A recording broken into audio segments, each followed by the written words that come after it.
Hello and welcome to Gardener's World, where today we celebrate the arrival of spring in all its glory. Flower show season is upon us and it starts here at RHS Malvern Spring Festival. The sun, Arit! The sun is shining, can you believe it? On my face, Joe. It's on beautiful, my face. isn't it? I think we deserve it though. Oh, it's been miserable, but forget about that. Yeah. We're here now, enjoying the sunshine. I've got a new garden, so I'm going to be looking for lots of plants to fill it with. Okay, but I was really hoping that you'd come and dance with me in the disco polytunnel. Well, there's an offer. I've never even heard of disco polytunnel. I was thinking more floral marquee. Well, I know you would, but anyway, well, we'll come to that. Anyway, coming up on today's show, we'll discover this season's must-have plants and flowers. For those whose green space is mainly inside, there's a huge new houseplant feature here celebrating a world of indoor greenery. We'll meet the nursery owners hoping to inspire others with their pollinator-friendly displays of peat-free perennials. We want visitors that see our stand to go away thinking that you can grow sustainably and help your planet with extreme ease. And there's a rainbow of colour as Rachel surrounds herself in tulips. To me, I kind of think food, because I'm thinking like crushed raspberries and custard maybe, these colours along the front.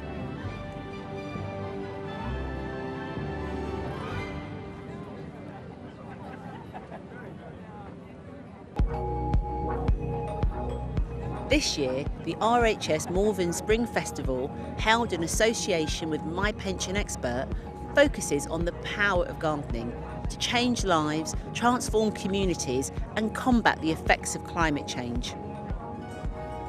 There are 8 show gardens packed full of ideas, a glittering feature garden, more than 50 of the UK's top nurseries and growers, and school gardens to inspire the next generation. Well, I'm looking forward to having a really good look around myself later, but first of all, let's see what Joe's found in the floral marquee.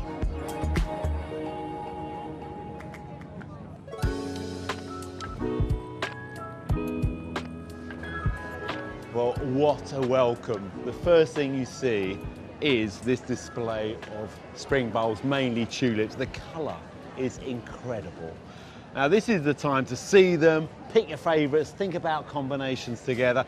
Don't forget to write them down and then plant them in the autumn. Look at that, tulip orange balloon, it's enormous. Some people don't like orange, I love it.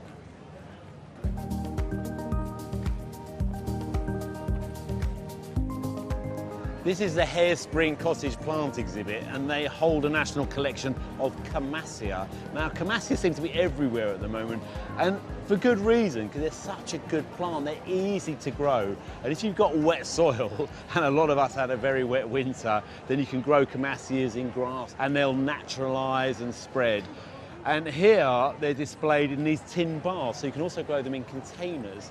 But it's all about the soil, making sure that there's a loamy base to the soil and it'll hold moisture, it won't dry out and keep them well watered.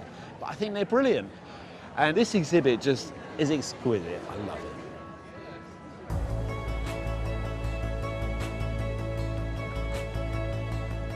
Wow, I'm glad I brought my sunglasses today. This is a serious colour combination, isn't it? I mean, we've got the blood orange of this azalea next to the lipstick pink of the other one. That is a bit too much for me to put together, but azaleas I've recently planted on a job and they are perhaps a little bit out of fashion. Maybe this is part of their comeback.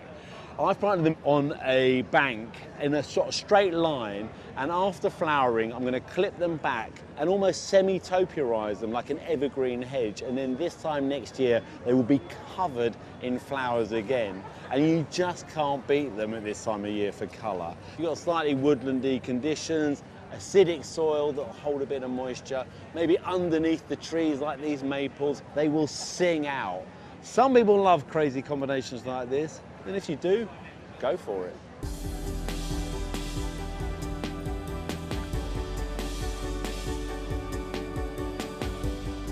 There's that lipstick pink again. This time a bougainvillea. Lovely. Ah, you've got your sunglasses on as well. You need them. I know, it's beautiful.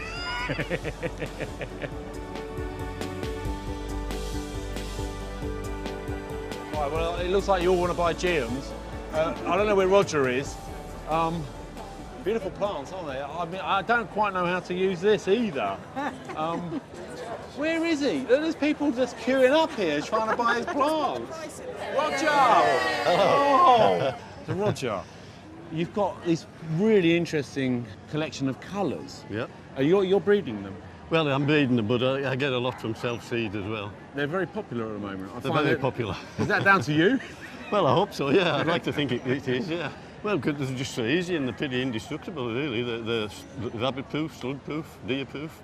Yeah, yeah, and they'll go just about anywhere that's not hot and dry. You haven't said they're beautiful. Once. Well, yes, well, they're beautiful. Well, yes, well, that goes without saying, doesn't it? Yeah. It's the foliage as much as anything as well that attracts me.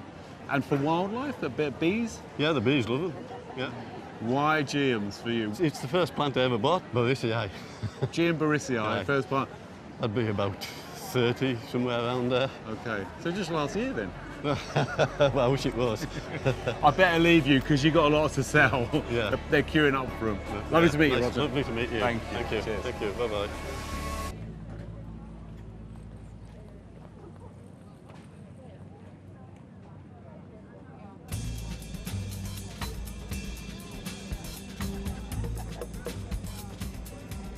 As borrowed landscapes go, Joe, I have to say that Malvern backdrop is stunning. It's a beautiful setting. I do love it here. Yeah. It's gorgeous. It's great, and we've also got the gardens to look at as well. I mean, look at this.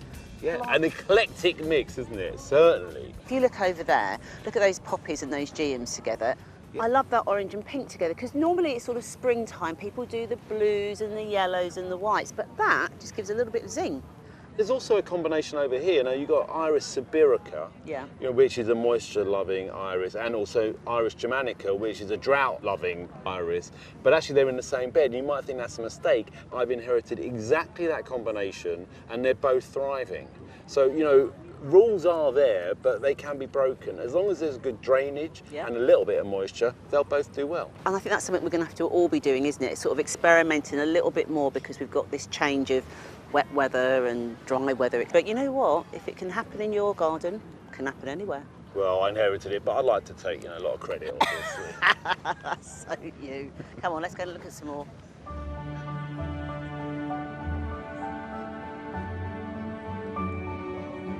Ah, taste of the Cotswolds. It's lovely. I love this design. It's got different levels. The stonework is impeccable. I know, that is real quality craftsmanship there, Joe. But this is nice, isn't it? Coming down into the garden. Yeah, like the dappled shade underneath the trees. I love the lime green foliage that's picked up through the pachysandra, the tiarella, some of the ferns, the euphorbias and the foxglove. It just lightens the whole composition up Yeah. rather than just a mid-green. Yeah, it's really lovely. I think that confidence comes through on the texture as well of the plant. So you've got lamium up against anamanthale, up against the thalictrum. So those different leaf shapes all add into the vibrancy of the garden. And the U-balls, I think, work really well. In the old days, you'd have sort of two either side of the path, very formal, symmetrical layout. But here, they've used them informally, just dotting them through various sizes. It adds a really lovely rhythm, bit of evergreen structure to the garden for everything else to hang on. And it's really nice because that is a contrast then to this very informal area, the meadow and this orchard. It's really lovely. Yeah, it works brilliantly, doesn't it? And it's comfy, isn't it? Oh, God. I mean, I've got one too many scatter cushions, I'll be honest Oh, with well, you. I'll take one of those from you then. Go on, you yeah, have that great. one. Thanks very much.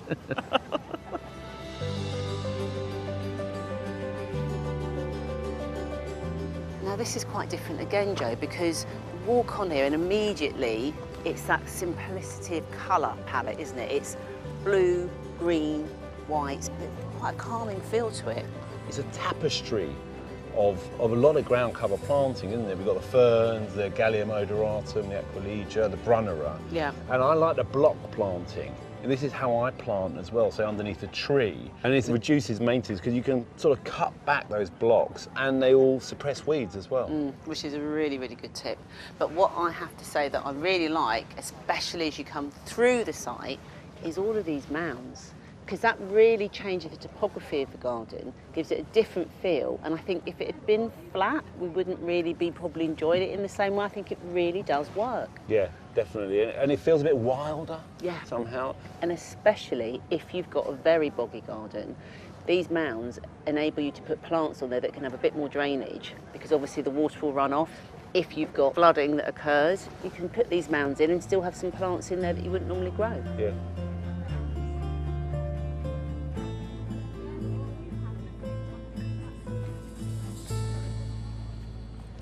There are so many amazing plants here from some of the best growers in the country. A few weeks ago, we went and spent the day with Nick and Hannah Wade on their Barnstable nursery as they prepared for their Malvern debut. We got together quite quickly, didn't we? About a year, I suppose, and we were married. From a packet of seeds, we just basically started a business, absolutely no money at all. Or experience. Or experience. Literally, excuse the pun, grew from there. The thing that's really got us through the really hard times is each other. My name's Nick. And I'm Hannah, and we run Gardener's Delight Nursery, a 5-acre site in North Devon. We grow a very broad range of plants. We're located very close to the Atlantic coast. We get fairly high winds throughout the winter. We have a fairly high saturation of salt in the air. So all our plants are grown to be tough. They're very hardy. We've been growing together for 30 years, and this will be our first time displaying at Malvern. The setup we're going to do, we're mocking it up already. Is that all right? So we're up to 3 metres there. So we're about right. A little bit this way to make the pathways narrower as well. We've got 3 weeks left before Malvern. It's been a fairly dark winter, so things are a little bit behind. Every morning we get up really early and we go and look at them. Oh, they haven't changed much from yesterday, and think, will they be ready? There's only 12 hours in a day now. It doesn't feel like 24. And unfortunately, only 7 days in a week. We've always wanted an extra day. Yeah. There's more anxiety in it than I ever thought there would be. Yes. Yeah. You're very good, though. I think you're more anxious than me, aren't you? I always am. You need to put a pink geum in the front there. And I think you need to put an orange in the front of that one there. OK. The orange and the maroon. Well, we'll place it and see what it looks like, shall we? We want visitors that see our stand to go away thinking that you can grow sustainably and help your planet with extreme ease. And this is how you do it. I'm going to make up a planter with the peat-free compost.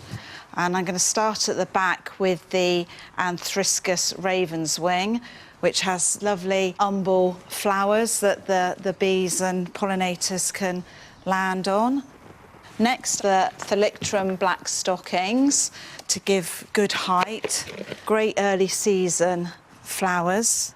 This one is GM Tempo Rose. GMs are very hardy for the novice gardener and great again for the pollinators. Repeat flowering, so a win-win. Even if you only have 1 pot, you can put in 5 plants that the solitary bees, the honeybees, the hoverflies, the butterflies, they will all come to, and you can have your own little paradise for the pollinators. And it looks amazing.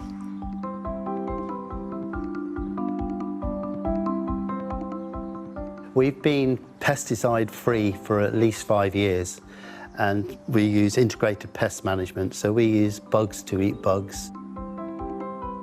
Here I've got some of the bugs that I really get excited about. This is a little green thing. It looks very much like green fly, but it's not. These are called Microlophus pygmaeus. I'm going to take a plant out of the middle of my crop, place it in there, so as they fly out, they can fly into the canopy of the plants around them. You can do this on a smaller scale in your own garden. These little critters, they're going to go in there, find a whitefly, and munch them. Apart from using the predators, we companion plant, so we put in plants that will attract the pest to them rather than the plant that we're trying to protect. One of the plants we put in is aubergines, because they'll pick up black fly really, really quickly.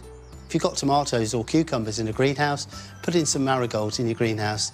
Cures 90% of your problems without you doing anything at all.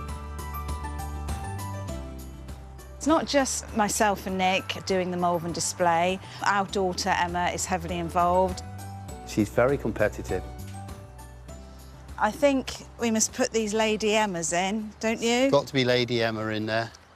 We started doing the smaller RHS show at Rosemore Gardens because that's local to us. We got the Curator's Award and she said, right, next year, Dad, I'm going to do Malvern. Let's get out there and have a go.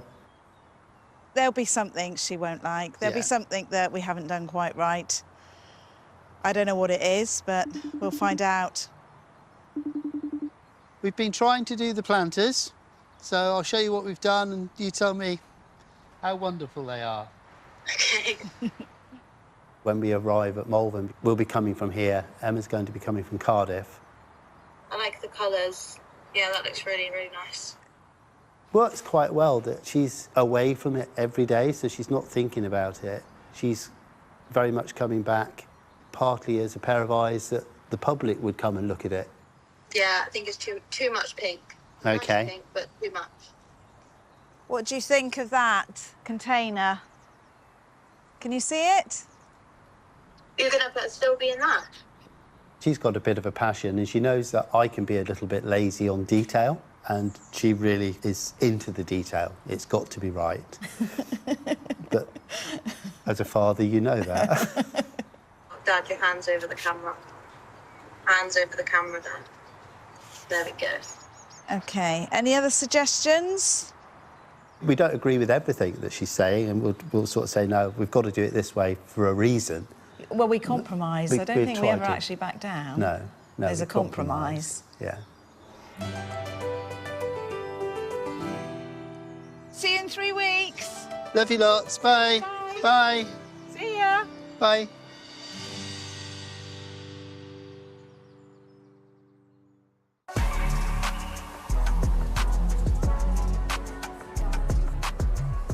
Everything's growing nicely. There's a few things we'd like a little bit more on, but we're never happy, are we? The white anthruscas we'd like to have been a little bit bushier, and the astilbes we'd like them to be in their full plume, just because it would fill the gap and really lighten it. I've only got Emma for 1 day, so we've got to make the most of her while she's here, putting everything together. I think today we'll go with Emma's the brains and I'm the brawn. Mum and Dad have done a lot of work behind the scenes to get the plants looking this good. I mean, this is one of our first big shows.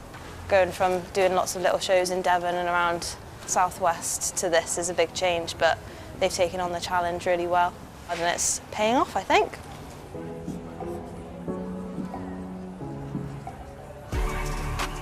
I just wanted to make sure that all the colours linked together and flowed nicely, which I think we've managed to do so far. We've got a small gap at the back and we're just trying to decide what plant to put in it. What do you want? Not that. Dark leaf instead? Yes. Just goes a little bit better because the euphorbia is bright yellow. It's very tiring. It's a lot of hours. And we're just getting to that point now where I think we need to stop and have a cup of tea before we plonk anything else in. Thanks for your help. That's okay. It's really good. I think we'll do it. I think we will. We'll smash it. Yep.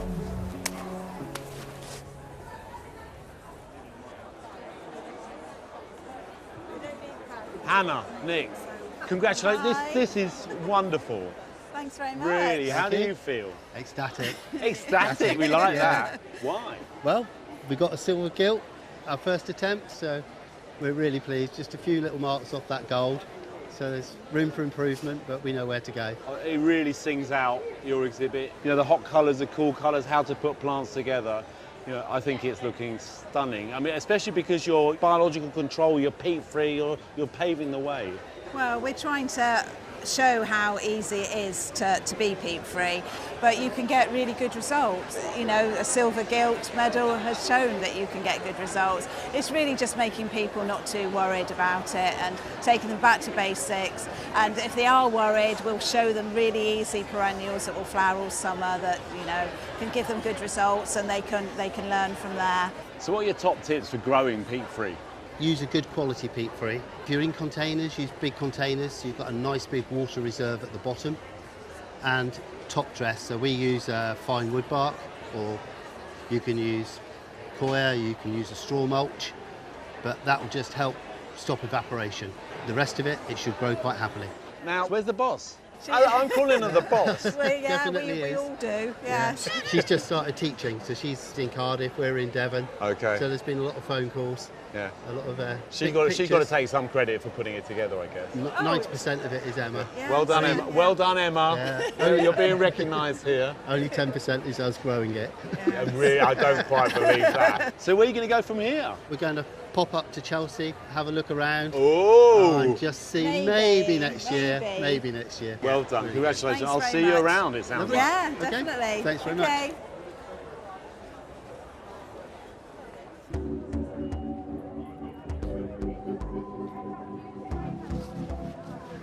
There are many nurseries here that are growing peat-free and being chemical-free and just generally being more sustainable. And with our summers getting hotter, winters getting wetter, we need to really think about how we can use plants that will not only help the environment but can thrive in this changing climate, particularly in cities where our gardens account for nearly 30% of the green space and provide vital ecosystems.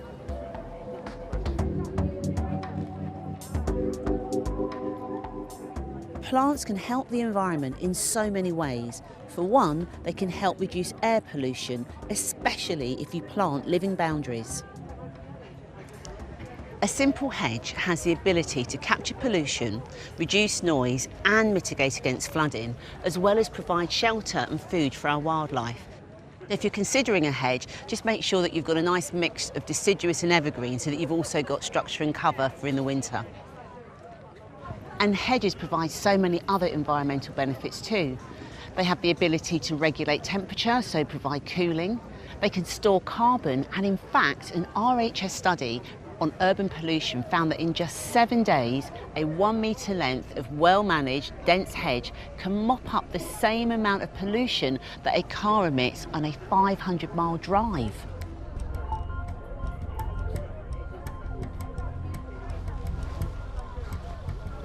This garden has been designed to bring some of the environmental issues to our attention, not least this melting iceberg.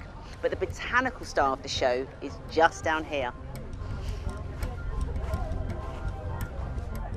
It's moss. It's been on the planet for over 450 million years, so I think it's seen some drastic climate change over its time. The great thing about moss is that it's like a big living sponge. It has the ability to soak up 20 times its weight in water, which means it's able to evaporate that water around its leaves, and therefore it cools the air.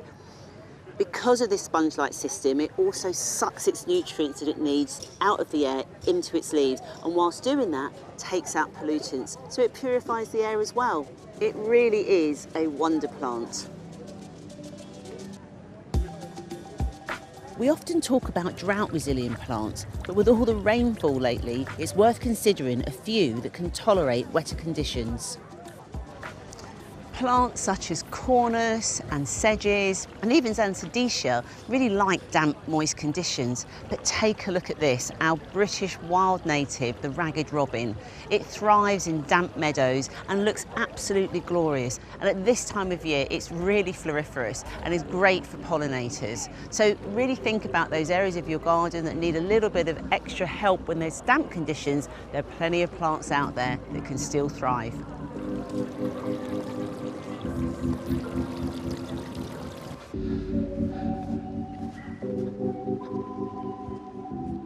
I'm just getting some photos of this planting combinations because in my new garden I've inherited a lovely old bluebell wood with lots of native bluebells everywhere. In fact, I found a white one in there the other day, and a little bit of internet searching has told me that A white bluebell pops up roughly 1 in every 10,000 plants. So they're special little things, and I do love that bit of woodland. But I'm also looking for new plants to add into that scheme as well.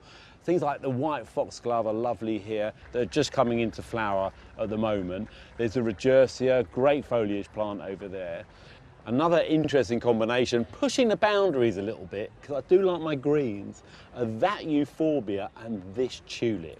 Now that euphorbia is called Miner's Merlot, and the colours pick up exactly on this tulip, Tulip Rembrandt. What a picture. In fact, there you go, I've got one. Now, talking about tulips, we're in South Worcestershire here, but in North Worcestershire, not far from here, is Morton Hall, where they've been experimenting with the artistry of planting tulips. And a couple of weeks ago, Rachel went to find out exactly how they do it.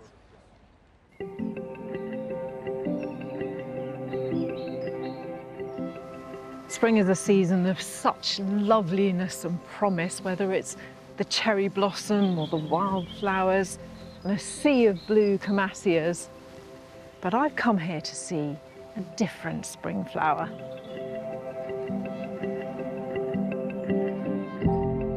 The relatively young gardens at Morton Hall are designed to encompass garden rooms, each with their own unique character and seasonal delights.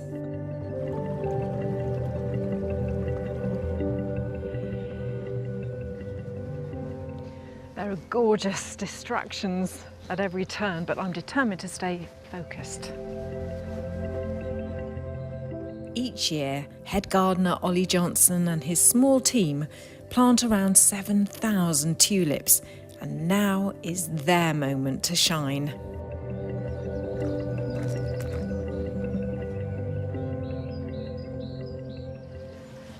Wow, what a spectacle, really beautiful. And of course, the things that really stand out are the tulips. Why are they so important here? Well, the tulips give you a real bang in the early season, and we specifically choose the later flowering cultivars so that there's a certain predictability to them all flowering together, because this is really the opening night, and we need the curtains to roll back and the characters to already be in place. 7,000 is an awful lot of bulbs to get in the ground. How on earth do you go about planning where they're going to go and then putting them in? This year we got a drone operator in to take top-down pictures of the beds to make sure our dimensions were correct, and then we anchor ourselves in that plan using the permanent features like the box balls and the roses to figure out where these combinations of 6 tulips go. And then you can use that plan to make sure no one colour or certain tulip is dominating the scene. And then you can also use that plan whilst the tulips are in flower to make alterations. So methodical, isn't it? Really clever idea to get above it and then have that kind of plan view so you can be really sure about where things are going. Visualise it, yeah. Yeah, definitely. So what about getting them all in the ground? The operation itself is military. So we have 2 people who fill up the buckets with the bulbs, and they take them out to Anna, the garden creator, and her partner. One of them has the map, and then Anna places the bulbs on the ground. And then me and one of the other gardeners, we come through, and then we just plant them behind them. And all the bulbs in here in the south garden are planted in the space of a day. In a day? In a day, Not a week? Yeah, not a week, no.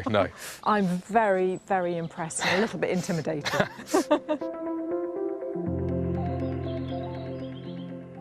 How have you divided it up in terms of feel and atmosphere? So here in the south garden, we think of this as our pastel garden. So we use Monet's palette of the softer violets and lilacs and the smokier hues. Things like Blue Diamond down here, which is a peony flowered, but works really nicely with the multi-headed Purple Elegance. And they're the same sort of colours and hues, but the different forms work really nicely together. Also, then you kind of wake the whole thing up. You've got those really acidic, yellowy greens. The yellows and the greens, they give it a real pop, and then the dark forms, they sew the whole space together. Yeah, it's beautiful. Effortless, but I know it isn't.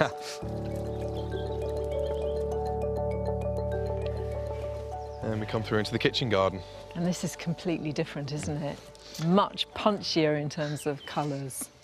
Yeah, so we experiment with the hotter colours in the kitchen garden, and we follow the movement of the sun. So over here on the eastern side we have sunrise, so the kind of softer end of the bright colours, the pinks and the yellows, and then this lovely orange at the back of Dordogne. To me, I kind of think food, because I'm thinking like crushed raspberries and custard, maybe, these colours along the front. Sure, the pinks coming from the amazing Grace, and then the yellow, the custard, as you call it, is the multi-headed Antoinette, which actually fades to that same pink as it ages. Yes. So you get this lovely kind of movement in the colour of the flowers. Beautiful, isn't it? Lovely with the heuchera foliage and so on coming through. And then it seems to me that the colours intensify as you go around the garden. Yeah, so they get more rich, and the colours are definitely more intense on the western side of the garden for sunset. It's beautiful, isn't it? Is that ballerina I spot there? It is, yeah, yeah. Yes, I love the way that ballerina's growing through that peony. Such a good colour combination. Yeah, it goes really nicely with the Molly the Witch, and it's filled out really nicely now. And obviously the tulips are filling a lot of space, but once they go, that then becomes a problem, because all of the space then reveals itself. And so we've got a multitude of different salvias that we've been overwintering that we will put into the holes left behind by the tulips, but sticking with the colour themes of sunrise and sunset. That's fantastic, because you then get that sort of continuity of colour, but it just changes it up a little bit. What about things like pests? I mean, a lot of people have problems with squirrels, for example, digging up bulbs. Yeah, we have a very high resident grey squirrel population here. And so when we plant our bulbs, we will cover the surface of the soil with a layer of extra hot chili powder. Yes, yeah, and it is extra hot. But the idea with that is that mammals and rodents can taste the chili, but the birds can't. And so we apply that until the shoots of the tulips are up and out of the ground, sort of 2 to 3 inches. And at that point, the squirrels generally leave them alone anyway. That is a really good tip, actually. So it's not only looks hot, it is hot. Yeah. Literally, it's on fire. Obviously here you've got a big space, but if you've got just a few containers, you've still got all that colour, that intensity. You can use tulips in any size of container, and I'm very much of the mind that you just bung as many in as you possibly can to get as much of an impact as you can. Definitely, more is more. Absolutely.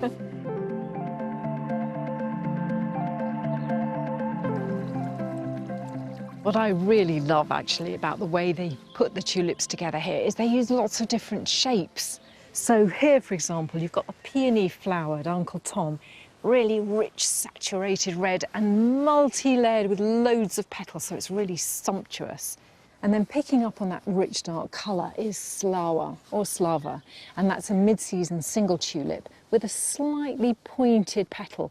It's really good at being perennial in my garden. It's come back 4 or 5 years in a row. And those slightly pointed tips of the petals, they're picked up and exaggerated in the lily flower tulip behind called Fly Away. And to me, it looks like a bird of paradise, just sort of poised, ready to take flight. So I think it's a great name for it. The other thing is that this is quite a shaded part of the garden. It's quite dark here, but they're absolutely fine because they don't need to stay through the summer and have those bulbs sort of baked in hot weather. So they're fine here and they'll be taken up. And meantime, they illuminate the whole section of the garden.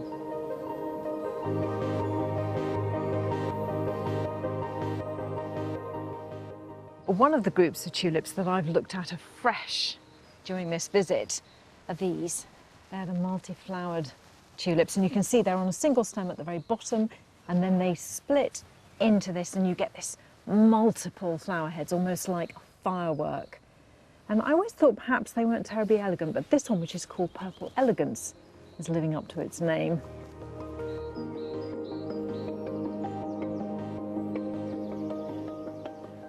Tulips, with their extraordinary range of colours and different shapes and forms, really bring the spring garden to life, and I love them. I grow loads of them. But after a visit to a garden like this, I can't help but feel I'm only just beginning to explore all that promise.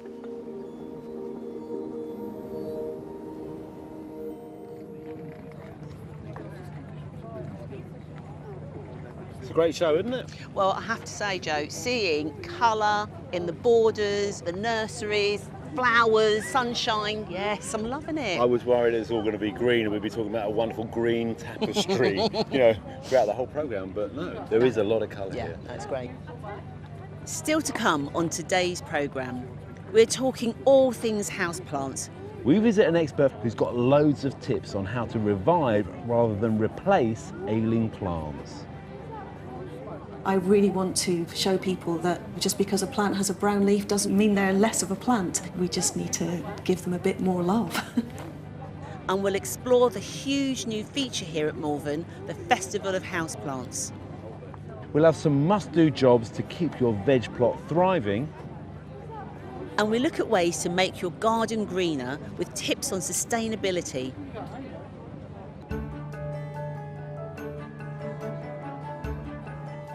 Oi, that's mine. Cheeky, eh? Now, the show this year is encouraging everybody to get growing, and this is a brilliant area. These are the school gardens. The theme this year is favourite songs and musicals. So here we have Over the Rainbow from The Wizard of Oz. And there's the rainbow painted in, well, mainly foliage with a few flowers. But I think this is my favourite bit over here, probably a bit of gardening too. This is Dorothy's Bug Hotel, complete with green roof and, well, the bugs seem to be doing their job, taking out the predators, because the Wicked Witch, she's lying under there. Children as young as 3 are involved in some of these gardens. And of course I don't have a favourite at all, but let's just say this one is brilliant, based on The Lion King. We've got a pond underneath the piano with flag iris, great for wildlife. And then we've got the bronze carex, like a lion's mane, just coming out of the pot. It looks really good. But my favourite bit here is the cobra made out of a recycled tyre. It's been painted, it's been planted, and it's nestled in to the desert area of this garden. It is just brilliant.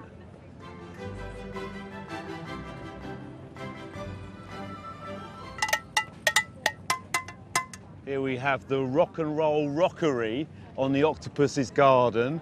We've got the Beatles Motel behind me, a scooped out guitar. And in here we have a seed library. Look at that, some curly kale. They're giving away seed to encourage other children to get growing. And we all know how important it is to get kids involved in gardening. Now this year at the Chelsea Flower Show, there's a feature garden that is designed by children for children. And the garden designer Harry Holding has helped bring it all together. So I'm particularly looking forward to seeing that. Well, I have to say that is a beautiful little basket of plants here. So, thank you. Did you know what you've bought? I ain't got a clue. These are campanula, madam. Oh, okay. Right, they are campanula, they're like a sunny border. We'll have a lovely day, have a lovely time. I'm interested to know if you were the purchaser, or are you the wheels man? I'm the wheels man. You're the gopher. What have we got in here then? You look busy, you've been busy. Yeah, so we've got a geum. I bought one of these here a couple of years ago, but I lost it. Oh, what? Where'd you lose it? Did you water it? I did, Oh, I did. good, There good. is a chance I may have dug it out thinking it was a weed in the winter. That's the only problem. Okay, But okay. yeah, so I like this one. It's the tangerine one. So Nice. I thought I'd get one of those again. Lovely. You get in there. You've got to keep the spare hand. You've got to hand over the cash. I know. What's the world record for carrying bags? You're nowhere near it. No. You're doing it. I like it. You're sort of doing it stealthily. Systematically. That's what we Oh, do. system. You've got to be. What's the system? What system have you Well, got? try and get home without spending too much money. That's my system. That's the system. Absolutely, yeah.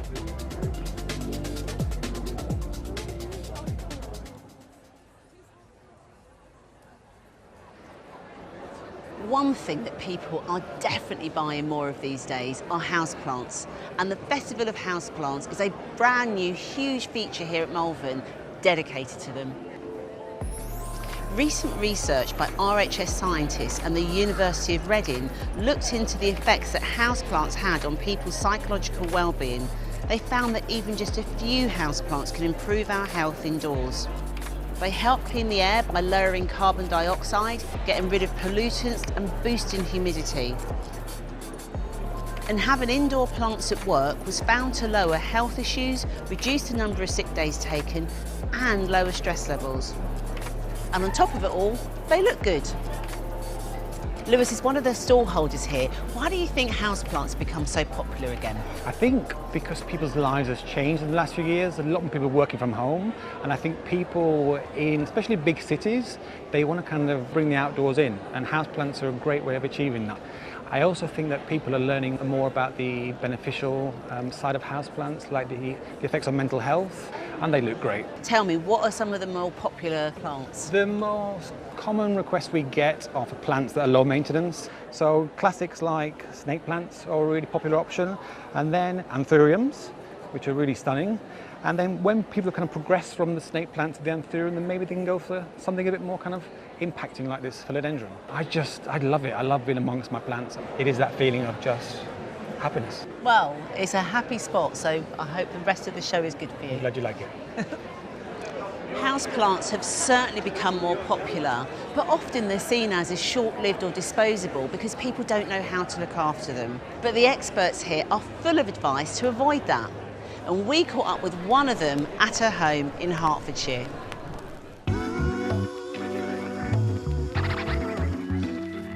I am so excited that this year we're going to be bringing the Festival of Houseplants to Malvern Flower Show. It's just so nice that houseplants are going to be seen kind of on a level with outdoor gardening, because really we are gardeners, we just garden indoor instead of outdoor. I'm Sarah Gerard-Jones, also known as the Plant Rescuer, because I rescue houseplants. I scour garden centres, supermarkets, looking for plants that are unwell and bringing them home and reviving them so they don't get thrown away. This is the yucca that I rescued from a local yoga hall. It wasn't living its best life there, let's just say. This is a 40-year-old Dracaena. I got a call from a lady who was moving out of her flat in London. This has grown too big for her to take with her. I actively look for plants in skips and things like that. I can't stop myself, I can't help myself. So this is another yucca I confiscated from my gym. It got down to having about 2 leaves on it, and I thought I need to perform an intervention here. And I was very shocked to learn that the manager thought it was fake and had never watered it. I mean, can you imagine? I've given them a pothos in return. So that's sat on their desk now, and I've told them that that does need watering. I've been rescuing plants probably for about 8 years now. Currently in the house there is probably 200 to 300. I rehabilitate them and then I might give them to a charity or to a friend. So they don't always live here, just the very special ones that I'm very fond of stay with me. How my whole journey started was I went to the local DIY shop to get paint, and when I was there I saw members of staff binning orchids that have finished flowering, and I just thought that was really sad that these plants were being binned midway through their life cycle just because they'd lost their flowers. You think about the resources that go into growing those plants, all the energy and the plastic pots and the plants being flown around the world. I really want to show people that just because a plant has a brown leaf doesn't mean they're less of a plant. We just need to give them a bit more love. The first thing I do is remove these sticks because they're not needed. In the wild, orchids are epiphytes, they grow on trees, so they wouldn't normally grow their flower spikes like this. They would normally sort of cascade downwards. Once I've removed the sticks, I have a good look at what's called the nodes. These nodes here are already activating, which means from this point here, we'll grow more flowers. And we're going to cut just above one of these nodes. If your flower spikes are totally dead and dried up and withered, you should cut it off just down here at the base, and then you'll just have to wait for a new flower spike to grow. The best way how to know when to water your orchid is to look at the colour of the roots. When the roots turn a silvery colour, that's your cue to water. When they're green, it means they're hydrated and they don't need any water. So I've just filled this up to the top and I'm going to leave it to soak for about 20 minutes. So you can see all of my orchids are going crazy right now. They're all putting on new flower spikes, every single one of them that I've cut. my favourite plants are cacti and succulents. After a winter spent indoors, the cacti tend to get covered in cobwebs, so I found a really great way to clean them is by using a handheld hoover. I'm so sick of stabbing myself on the spines that this seems like the best solution.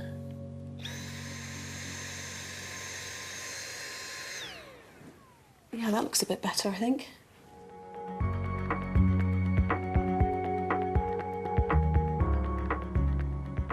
I think something really important for me is carrying on the legacy of a plant that's been cared for many years by somebody who want me to take care of their plants that they can no longer take care of. This is a 120-year-old Cleistocactus straussii that I rescued from an elderly gentleman called Ernest, who very sadly passed away. So I've named this cactus after him. This is Ernie. So these live out all year round because they come from quite a high elevation, so they can withstand cold temperatures down to about -10, which it has been here before in an unheated greenhouse. As long as they're kept totally dry, they will survive. They cover themselves with these spines, which insulates them from the cold and also protects them from getting too hot as well. But I don't advise stroking them because they've got some pretty nasty spines underneath what looks like soft hair.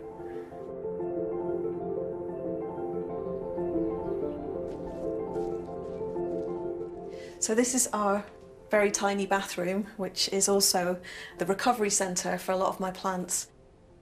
People often say you shouldn't have cacti in your bathroom, but that's not actually true because jungle cacti come from quite humid rainforests, so they really enjoy being in a bathroom. It's a south-facing window, which would usually burn plants, but actually because it's got the frosted glass, it diffuses the light and ends up being the perfect environment for most species of plants in here. I think a lot of people will buy a plant and put it in their house where they think it looks nice, but actually it's not best for the plant. It needs light to photosynthesize. It's the most important thing you can do. Hey! Oh. When thinking about displaying plants, I love playing about with different heights and areas of the room, so not just the floor, but the walls too. And I also love playing with textures, so combining something really soft and delicate, like this Hypersia here, with something a bit more spiky, like this Euphorbia. I think this visually works really nicely. Not only do I love rescuing plants, but I also love reusing old containers. It's like this spaghetti jar, which I've repurposed for a cutting of Solanum sp. Ecuador. Any glass container that you can close with a lid acts like a terrarium. I bought this glassware from a charity shop for just a few pounds. I'm adding grit just as a drainage layer, and then some free draining potting mix, a spritz of water, some moistened moss. Now I'm taking some Photonia cuttings and adding them into the moss where they will root. Adding the lid will create a humid environment in which they'll thrive.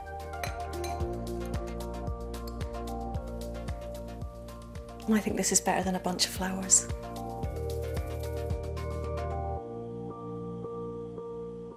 Nowadays, you know, a garden can be seen as a luxury, particularly for the younger generation, which is why indoor plants are so important and why it's important that we have houseplants represented in such a prominent way at Malvern Flower Show.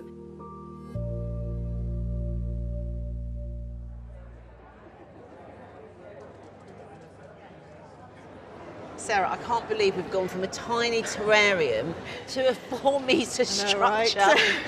It was quite daunting when I saw the size of it. It's taken a couple of days and a lot of hands, but we've got there. Well, it looks incredible. So just tell me the story of this planter, because it looks so amazing. Epiphytes are a popular houseplant, but we just wanted to highlight the fact that in the wild these plants are endangered due to deforestation mainly and climate change. So we use the chopped logs here to signify the deforestation of the rainforests and the plight of these plants. And if we don't adjust our behaviour in the next couple of decades, we could lose many species.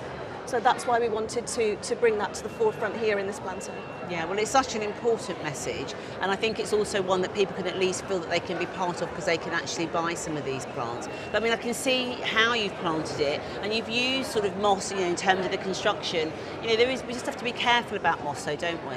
Yeah, you should always source your moss sustainably, so always check that you're buying it from a reputable source. You can, of course, if you're making a little terrarium or something like that, you can get the moss from your garden, which I've done many times. You just need to make sure that you wash it thoroughly before you put it in the terrarium. It looks absolutely incredible. Thank and you. of course here, this is like the first sort of houseplant festival. It's got such a vibe in here. You must be really happy with what's going on. So excited that this is happening, and like you say, it's got such a great vibe. It's a real community feeling in here, and it's just great that all of the houseplant lovers have got somewhere to come. On this scale, this is like the first, I hope, of many. Yes, well, I'm sure it will be. And of course, it's the addictive nature, which I'm guessing that brings all of you together. It's a real club of addicts, yeah, but I feel it's okay to be addicted to houseplants. There's worse things to be addicted to, but yeah, I just feel like you buy one, it goes well, you love that feeling, you buy another, and then all of a sudden you're me and you've got 200. Yeah. Well, you keep sharing your passion, and I'm sure people will keep buying houseplants. Thank you.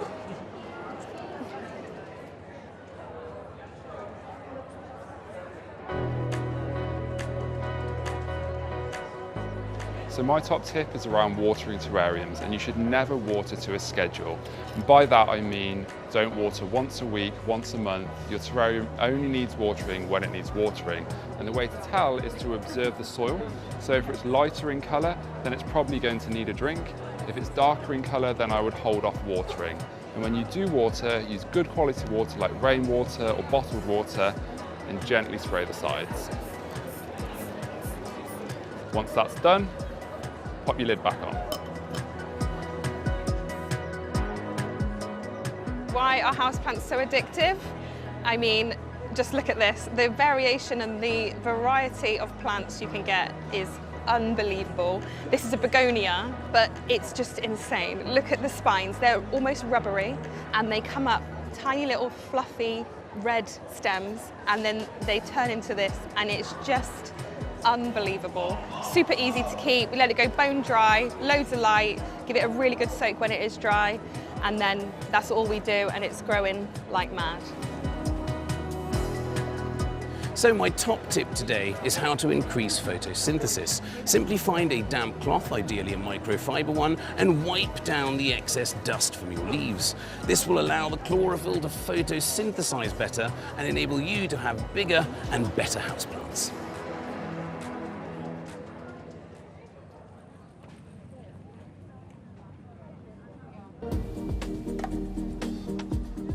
You just can't beat a beautifully laid out veg plot like this, and it's a really good time to do various jobs in your veg garden. Now behind me, look at this, show sweet corn we call this. It's absolutely perfect, way ahead of the game. But you can still sow your seed right now, sow it indoors in pots or little modules, and it'll germinate in a week or two. And the key with sweet corn is to plant it in blocks like this, because it's wind pollinated. So basically, if you imagine if there was a single line and the wind blew across, it wouldn't get pollinated necessarily, but by planting in blocks, you are ensuring that pollination. Now, if you're growing potatoes, it's a good time when it's like this to earth up the potato from either side. All you do is just drag the soil and earth it up, because the stems will produce more potatoes and make really healthy plants, nice stocky plants too. Now, there's some very healthy looking carrots over there, and if you grow them in a raised bed or a container, you can avoid the dreaded carrot fly, because the carrot fly can only fly to about 2 foot above ground level. But now is the time for succession sowing. So sow some more now and you'll have a good succession throughout the summer. But you know, this is show veg. It looks immaculate, it's laid out beautifully. But you know what? It doesn't matter what it looks like. It matters what it tastes like.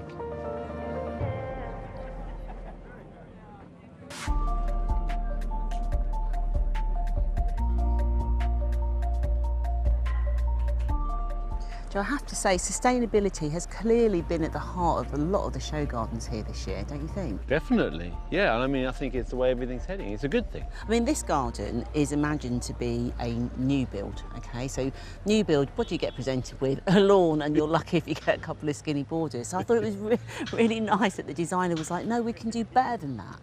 Underfoot, there's a trifle of materials, crushed up windscreens, and that kind of acts as the aggregate for drainage. Then instead of the sand layer, you've got crushed recycled bottles. So reusing and recycling materials, but using it in the construction as a sub-base for what we're sitting on now. I like the boundary, you know, the relief of those sort of little blocks set in, and the shadows on a sunny day like this, it looks great. And they're just offcuts from 4x4 timber posts. Yeah. And then you've also got these little bird boxes set in that sort of disappear visually. It's very clever. The fact of the planting in here as well is to increase biodiversity. You know, after a building site of a garden, you want to make sure you're bringing something back in. So I know the designer has really chosen plants that are going to be really friendly for pollinators, which is really key. As a whole, it works well. There's a large proportion of planting. It's broken up the centre space, dramatic arch behind us. Would you like a new build garden like this? I'd be very happy with a new build garden. I'd be very happy with my garden like this.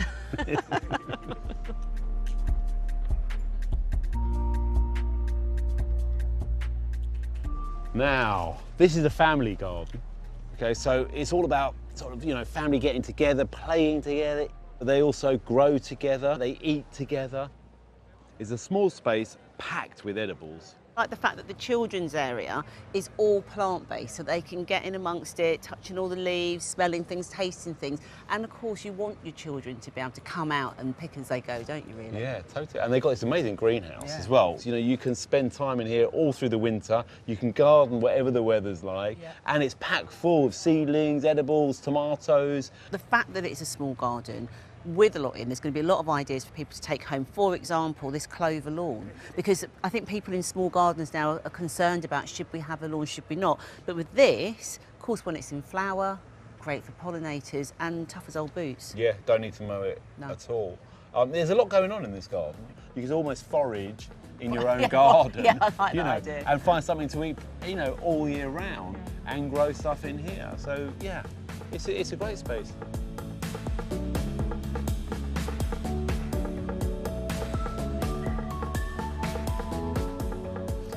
Joe, this garden's got a real modern feel about it, hasn't it? You know, these angular lines and the way that it's laid out. And you could sort of look and think, well, what's this got to do with sustainability, right? But the paving underfoot is concrete that is cement-free.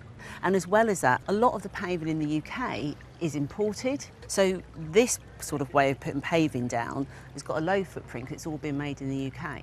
But if you look again at the garden, a lot of it's actually reclaimed. So this metal edging, the water reservoirs, and of course there's this water feature channeling water from the roof of the studio. Yeah, I really like that actually, because it's sort of like an aqueduct running through the planting, and as the planting grows up and envelops it, but you're harvesting rainwater and keeping it on site as well, and making these water features out of it. But there's the aesthetics of the water as well. You know, listen to the sound.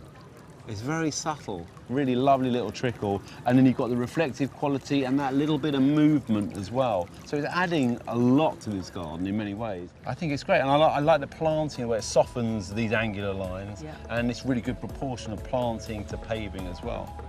I mean, let's face it, who doesn't love a rubber duck?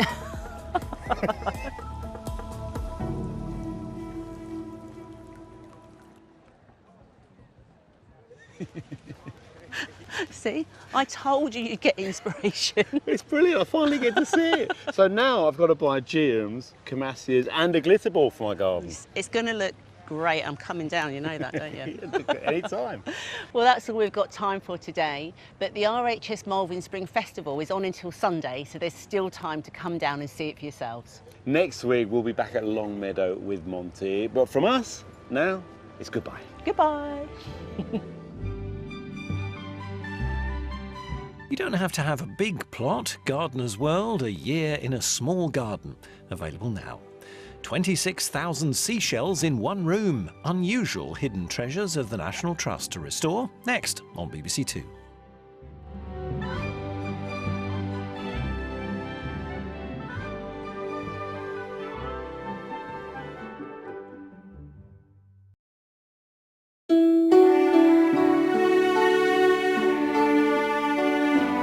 you.